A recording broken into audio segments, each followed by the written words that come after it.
Hello friends, welcome back to my YouTube channel. Good morning guys. ಇವತ್ತು 15th February. So title ನೋಡಿ ನಿಮಗೆ ಗೊತ್ತಾಗಿರ್ಬೋದು, ನಾವು ದಾಂಡೇಲಿಗೆ ಹೋಗ್ತಿರೋದು. So ನಾಷ್ಟ ಮಾಡ್ತಿದ್ದೀವಿ ಮುಂಜಾನೆ ಬಸ್ ಸ್ಟ್ಯಾಂಡ್ ಹತ್ರ. ಸೊ ನಮಗೆ ಇವಾಗ ಹಳ್ಳ್ಯಾಳ ಬಸ್ ಸಿಕ್ಕೈತಿ. ಸೊ ಅದರಲ್ಲಿ ಹೋಗಿ ಆಮೇಲೆ ದಾಂಡೇಲಿ ಬಸ್ ಹತ್ಬೇಕು. So let's enjoy the day. Bus ಖಾಲಿನೇ ಇತ್ತು, ಸೊ ಸೀಟು ಸಿಕ್ಕಿತ್ತು. ಆರಾಮ ಎಂಜಾಯ್ ಮಾಡ್ಕೊತ ಹೋಗ್ತಾ ಇದ್ದೀವಿ.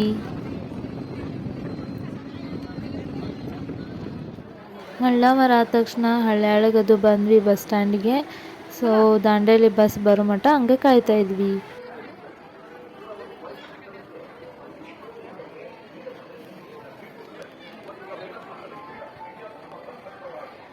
ದಾಂಡೇಲಿ ಬಸ್ ಹತ್ತಿ ಆಮೇಲೆ ಅದು ವಿಡಿಯೋ ಮಾಡೋಕ್ಕಾಗಲಿಲ್ಲ.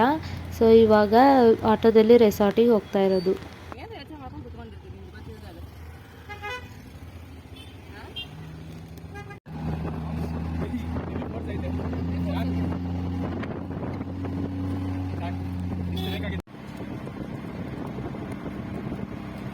ಫೈನಲಿ ರೆಸಾರ್ಟಿಗೆ ರೀಚ್ ಆದ್ವಿ. ಈ ರೆಸಾರ್ಟ್ ಹೆಸರು ಸನಿಹಾರ ರಿಟ್ರೀಟ್ ರೆಸಾರ್ಟ್. ಸೊ ಇದು ಬಂದುಬಿಟ್ಟು ನಮ್ಮ ಪಲ್ಲವಿ ಅಂತ ನನ್ನ ಫ್ರೆಂಡ್ ಇದ್ದಾಳೆ, ಅವಳದು ಅಣ್ಣಂದು ಅವರು ನಡೆಸ್ತಾರೆ ರೆಸಾರ್ಟು. ಸೊ ಇಲ್ಲೇ ಸ್ಟೇ ಆಗಂತ ಹೇಳಿದರು. ಸೊ ಇಲ್ಲೇ ಬುಕ್ಕಿಂಗ್ ಮಾಡಿದ್ವಿ. ಸೊ ಇವರೇ ಅವರು ಓನರು, ರೆಸಾರ್ಟ್ ನಡೆಸ್ತಾರೆ. ಇವರೇ ಪಲ್ಲವಿ ಅವ್ರ ಅಣ್ಣ.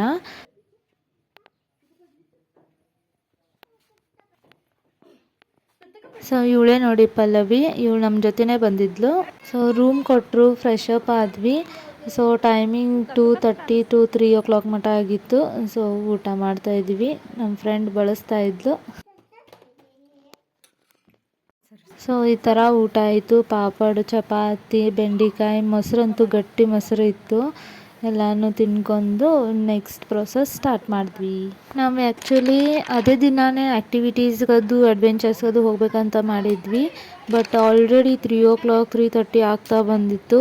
ಸೊ ಓನರ್ ಅವರು ಪರಿಚಯ ಇದ್ರಲ್ಲ, ಸೊ ಅವ್ರು ಬೇಡ ಇವಾಗ ಇಲ್ಲೇ ಏನಾದರೂ ಸ್ಪೆಂಡ್ ಮಾಡಿ ಟೈಮು, ಸೊ ನಾಳೆ ಹೋಗುವಂತ್ರಿ ಅಂತ ಹೇಳಿದರು. ಸೊ ಹಾಗೆ ಗೇಮ್ ಆಡ್ಕೊತ ಸ್ವಿಮ್ಮಿಂಗ್ ಅದು ಹೊಂಟಿದ್ವಿ.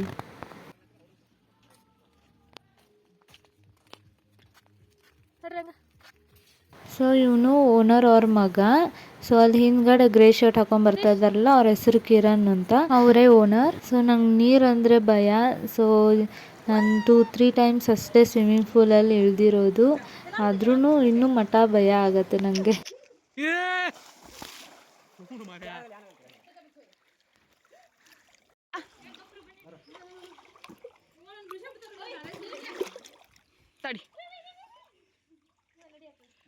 ಫೋಟೋನ ವಿಡಿಯೋನ ಸ್ವಿಮ್ಮಿಂಗ್ ಪೂಲ್ ಮುಗಿಸ್ಕೊಂಡು ಇವಾಗ 7 o'clock ಆಗಿತ್ತು. ಸೊ ರೇನ್ ಡ್ಯಾನ್ಸ್ ಮಾಡ್ತಾಯಿದ್ವಿ. ಮಸ್ತ್ ಪಕ್ಕಿ ಸಾಂಗ್ ಹಚ್ಚಿದ್ರು, ಆರಾಮ ತಂಪಲ್ಲಿ ಕುಣಿತಾ ಇದ್ವಿ. ಸೊ ರೂಮಿಗೆ ಹೋಗಿ ಫ್ರೆಶ್ ಆದ್ವಿ. ಇವಾಗ snacks time. So french fries ತಿಂತಾಯಿದ್ದೀವಿ. ಸೊ ಡಿನ್ನರ್ಗೆ ಇತ್ತು, ವೆಜ್ಜು ಇತ್ತು, ನಾನ್ ವೆಜ್ಜು ಇತ್ತು. ಸೊ ವೆಜ್ ತಿನ್ನೋರು ವೆಜ್ ತಿಂತಾಯಿದ್ರು, ನಾನ್ ವೆಜ್ ತಿನ್ನೋರು ತಿಂತಾಯಿದ್ರು. ಊಟ ಎಲ್ಲ ಮುಗೀತು. ಇವಾಗ ಫೈರ್ ಕ್ಯಾಂಪ್ಗೆ ರೆಡಿ ಆಗ್ತಿದ್ದೀವಿ. ಸೊ ಇನ್ನೂ ಕಟ್ಟಿಗೆಯದ್ದು ಎಲ್ಲ ಕೂಡಿಡ್ತಾಯಿದ್ರು. ಸೊ ಅಣ್ಣ ಮಠ ಹಂಗೆ ಕೂತಿದ್ವಿ.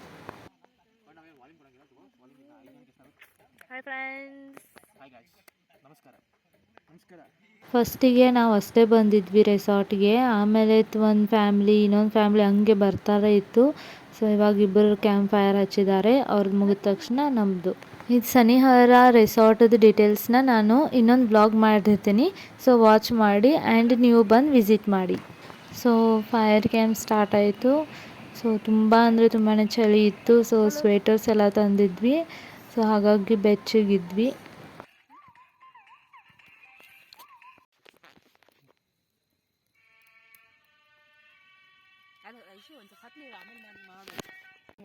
ಸೊ ಟೈಮ್ ಬಂದುಬಿಟ್ಟು 12:43 ಆಗೈತಿ ನೈಟು. ರೆಸಾರ್ಟದು ನೈಟ್ ವ್ಯೂ ಸಖತ್ತಾಗಿತ್ತು. ಲೈಟ್ಸ್ ಎಲ್ಲಾನು ಮಿಂಚ್ತಾ ಇತ್ತು.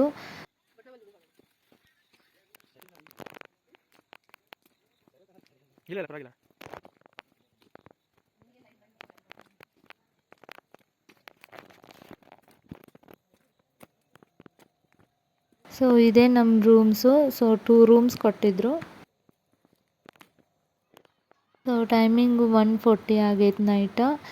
ಸೊ ನಮ್ಮಿಬ್ಬರು ಫ್ರೆಂಡ್ಸ್ ಹುಡುಗಿಯರು ಮಕ್ಕೊಂಡಿದ್ದಾರೆ. ಆ ಕಡೆ ಪಲ್ಲವಿ ಮತ್ತು ಈ ಕಡೆ ನೀರಜ ಅಂತ ಫೋನ್ ನೋಡ್ಕೊಂಡು ಹಂಗೆ ಮಕ್ಕೊಂಡಿದ್ದಾಳೆ. ಸೊ ಬಾಯ್ಸಿದ್ದು ಒಂದು ರೂಮ್ ಇತ್ತು. ಸೊ ಅವ್ರು ಆ ಕಡೆ ಇದ್ದಾರೆ. ಇಲ್ಲಿಗೆ ಪಾರ್ಟ್ 1ನ ಮುಗಿಸ್ತಿದ್ದೀನಿ. ನೆಕ್ಸ್ಟ್ ಪಾರ್ಟ್ 2 ಅಪ್ಲೋಡ್ ಮಾಡಿರ್ತೀನಿ, ನೋಡಿ. ಮಸ್ತ್ ಎಂಜಾಯ್ ಮಾಡಿ ಅಡ್ವೆಂಚರ್ಸ್ನ. ಪ್ಲೀಸ್ ನೋಡಿ.